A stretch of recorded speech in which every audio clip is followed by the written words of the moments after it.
la radio nationale, il est 7 heures à Bamako, même heure à Zégua.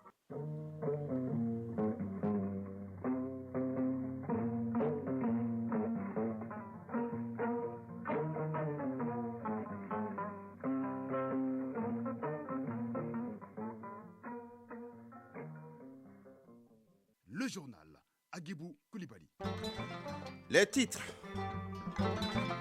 Les défis de la cybercriminalité à travers la protection des données à caractère personnel et l'organisation du référendum constitutionnel étaient au centre des échanges entre le président du CNT, le colonel Malick Diaw, et le président de l'autorité de protection des données à caractère personnel ADPD et le coordinateur du Front uni pour la sauvegarde de l'intégrité du Mali, FUSU Mali.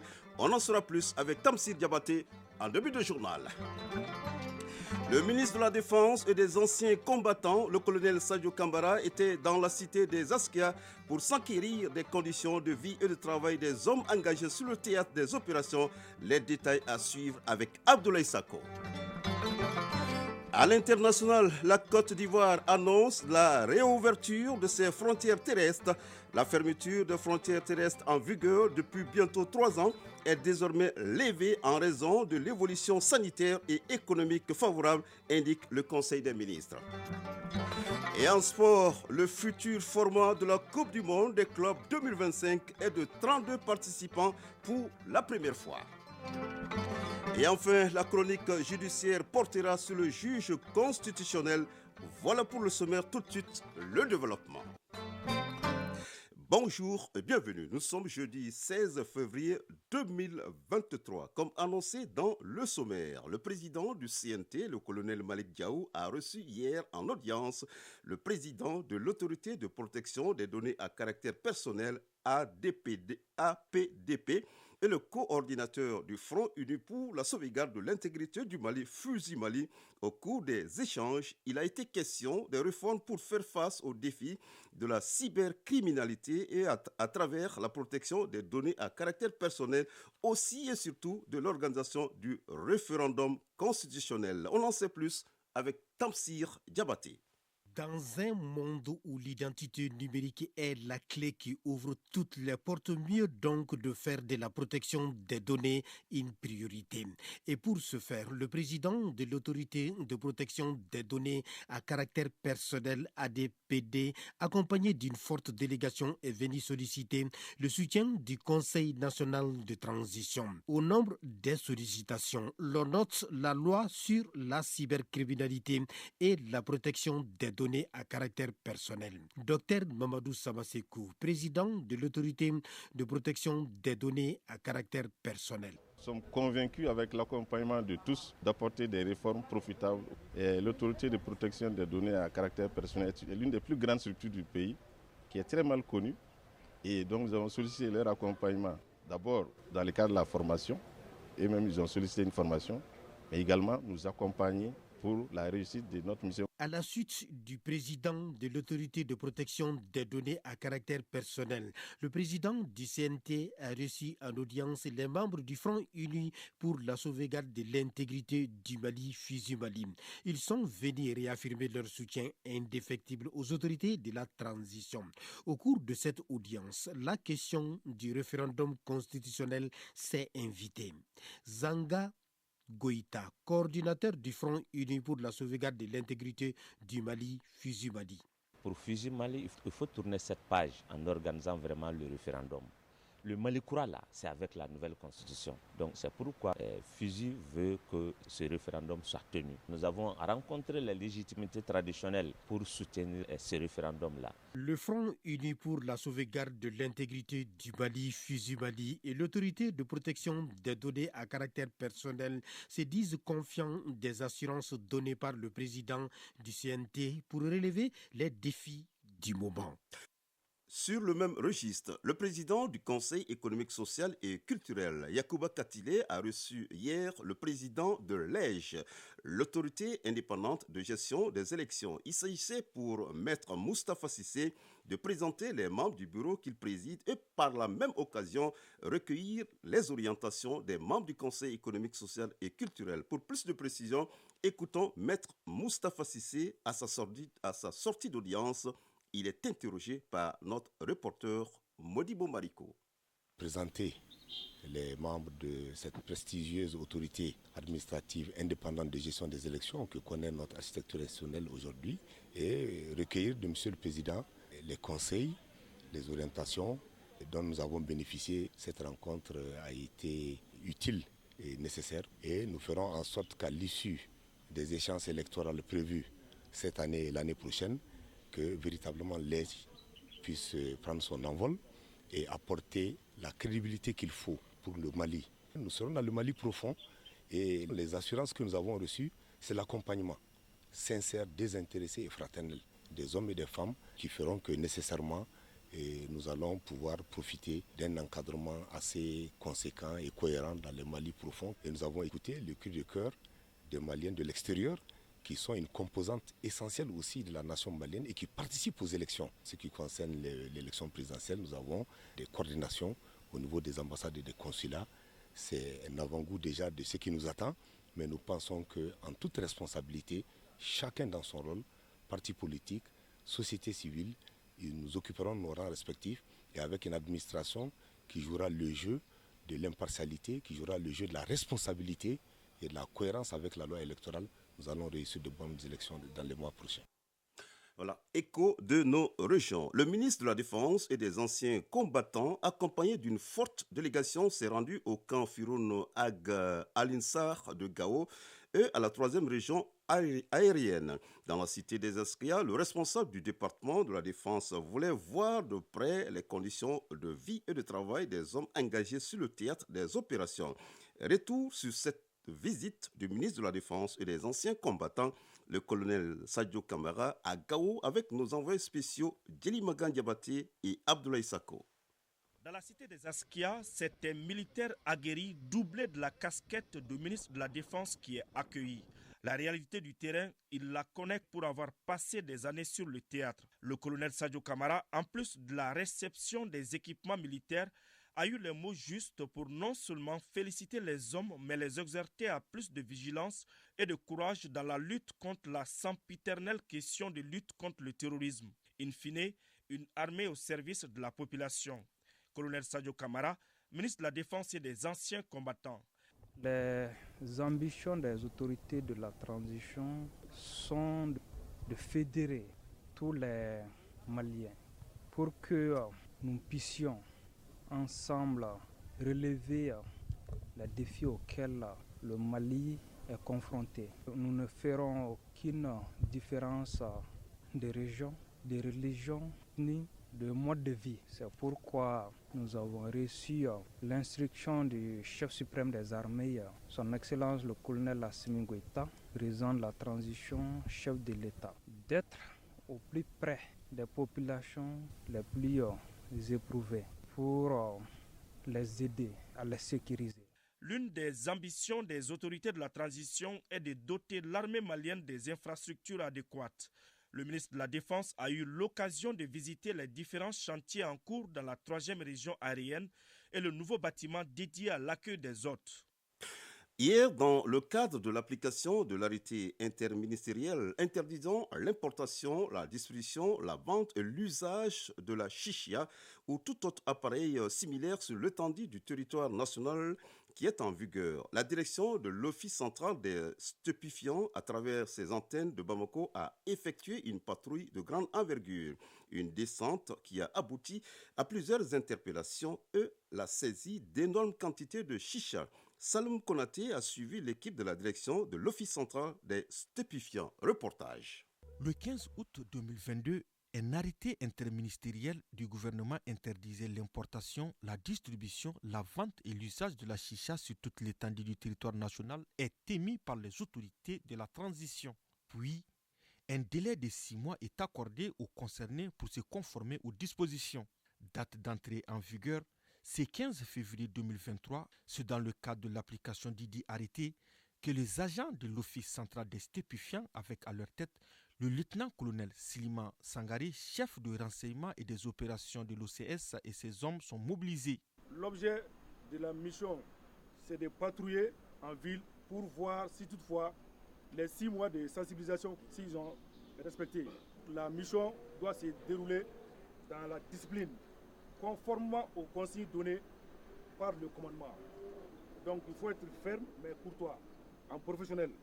Grâce à des agents motivés, engagés, déterminés et professionnels, des chichas saisis et l'interpellation d'une personne. Nous sommes à Daoudabougou dans un salon de coiffure de la place. À l'intérieur, des filles avec une chicha. La main dans le sac, elles nient. Après avoir nettoyé les secteurs de la rive droite, le commandant en chef de la patrouille, capitaine Abdoulaye Traoré, a saisi d'énormes quantités de chicha. L'opération s'est bien passée et beaucoup de matériel saisi. L'OCS va continuer à mener des opérations pour lutter contre la chicha. Au-delà du chef de renseignement et des opérations de l'OCS, il y aura des patrouilles tous les jours pour traquer les hors-la-loi. À présent, l'actualité hors du Mali. Tout d'abord, la Côte d'Ivoire annonce la réouverture de ses frontières terrestres. La fermeture des frontières terrestres était en vigueur depuis bientôt 3 ans en raison de l'évolution sanitaire et économique favorable, indique le Conseil des ministres. Le mois dernier déjà, le Conseil national de sécurité avait annoncé une levée progressive de ces mesures de prévention. Cette décision vise à mettre fin aux voies de passage clandestins et réorienter les voyageurs vers les passages officiels. Au Bénin, les municipalités de Kobli et de Materi, 2 communes du nord-ouest frontalières du Togo et du Burkina Faso, ont pris des arrêtés pour interdire la circulation jusqu'à nouvel ordre des motos à 2 et 3 roues de 21h à 6h du matin. Les 2 arrêtés municipaux ont été pris après une réunion ministérielle. Un message a instruit les 2 maires leur demandant de prendre les mesures d'interdiction jusqu'à nouvel ordre. Le Rwanda accuse l'armée congolaise d'avoir tiré sur l'un de ses postes frontaliers.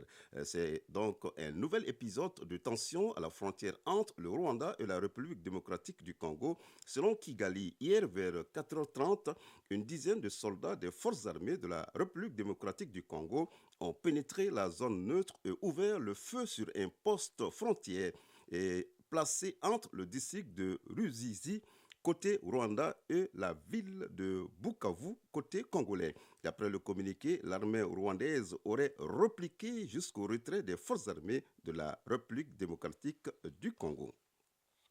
Enfin, en Inde, le gouvernement fédéral a lancé une énorme opération de démolition de résidences et de commerces à New Delhi. Des centaines de familles sont ainsi jetées dans la rue du jour au lendemain pour faire de la place dans une zone qui doit accueillir des événements du G20 présidé cette année par l'Inde. À présent, la page des sports.